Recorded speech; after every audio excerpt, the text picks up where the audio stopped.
அன்புள்ள ஆசிரியை மற்றும் நண்பர்களுக்கு வணக்கம். இன்று நான் வில்வித்தையை பற்றி பேசப் போகிறேன். வில்வித்தை ஒரு பழமையான தமிழக கலையாகும்.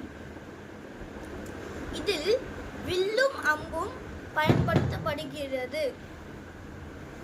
வீரர் வில்லை இழுத்து இலக்கை அடிப்பதுதான் இதன் நோக்கம். பழங்காலத்தில் அரசர்களும் படை வீரர்களும் வில்வித்தை கற்றுக்கொண்டு போரில் பயன்படுத்தினார்கள். இப்பொழுது இது ஒரு விளையாட்டாக மாறிவிட்டது. ஒலிம்பிக் போட்டிகளில் வில்வித்தை ஒரு முக்கியமான விளையாட்டாகும். வில்வித்தை நம் மனதை ஒருமனப்படுத்தி அமைதியாக சிந்திக்க உதவுகிறது.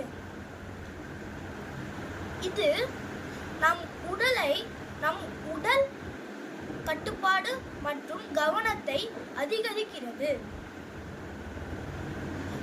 நாம் இந்த பழமையான கலையை மதித்து கற்றுக்கொள்ள வேண்டும்.